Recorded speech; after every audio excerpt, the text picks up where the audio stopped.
চতুর্থ শ্রেণীর শিক্ষার্থী বন্ধুরা, আশা করি ভালো আছো।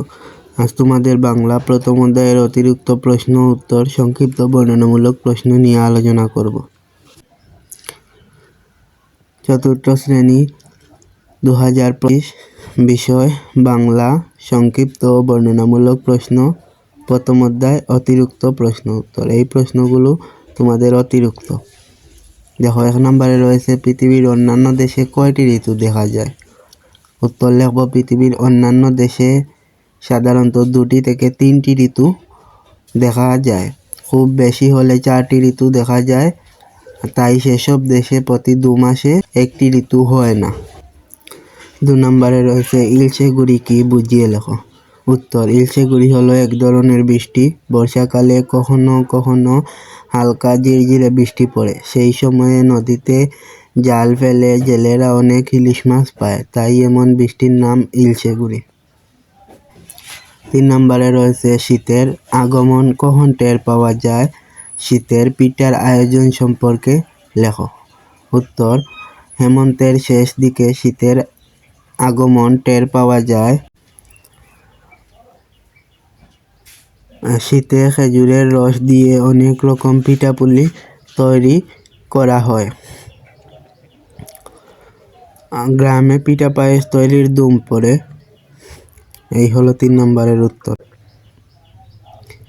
এবার আমরা 4 নম্বর সংক্ষিপ্ত প্রশ্ন দেখব। গ্রীষ্মকে মধুমাস বলা হয় কেন? 2টি বাক্য লেখো। আমরা উত্তর লিখব, গ্রীষ্মকালে মধুর মতো মিষ্টি নানা ফল যেমন আম, জাম, কাঁঠাল, আনারস ও লিচু পাওয়া যায়, তাই গ্রীষ্মকে মধুমাস বলা হয়। এবার আমরা বর্ণনামূলক প্রশ্ন দেখব। 1 নম্বর, কোন কোন মাস নিয়ে গ্রীষ্মকাল হয়? এই ঋতু সম্পর্কে যা জানো লেখো। উত্তর, বাংলাদেশের ঋতু পরিক্রমায় প্রথম ঋতু হলো গ্রীষ্মকাল। বৈশাখ ও জ্যৈষ্ঠ মাস নিয়ে গ্রীষ্মকাল হয়।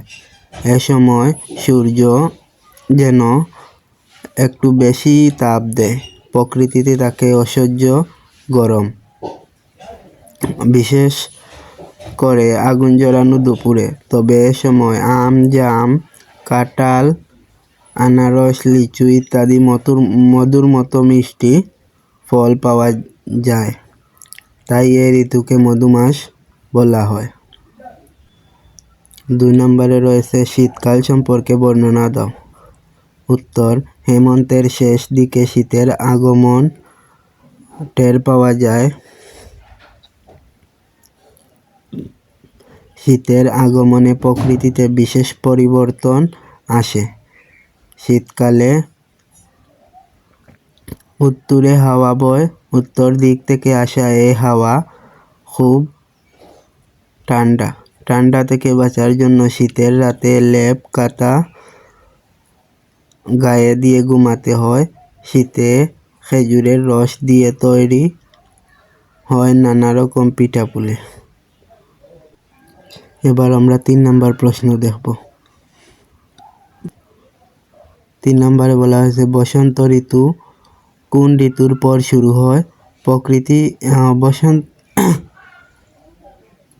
বসন্ত ঋতুতে প্রকৃতি কিভাবে সজ্জিত হয়? নিজের ভাষায় লেখো। আমরা উত্তর লিখব, বসন্ত ঋতু শীত ঋতুর পর শুরু হয়। বসন্ত ঋতুতে প্রকৃতি দারুণভাবে সজ্জিত হয়। এ সময় ফুরফুরে সুন্দর বাতাস বয়। বসন্তের দক্ষিণা হাওয়ায় মন ভরে ওঠে। এ সময় কোকিল ডাকে প্রকৃতিতে সব কিছু নতুন করে জন্ম নেয়। কোকিলের মিষ্টি ডাকে প্রাণ ভরে যায়। গাছে গাছে নতুন সবুজ পাতা গজায়। নানা রঙের ফুলে গাছ ভরে যায়। চতুর্থ শ্রেণীর শিক্ষার্থীরা, তোমরা এই প্রশ্নগুলো ভালোভাবে অনুশীলন করে ইনশাআল্লাহ প্রথম অধ্যায়ে খুব ভালো একটা ফলাফল পাবে।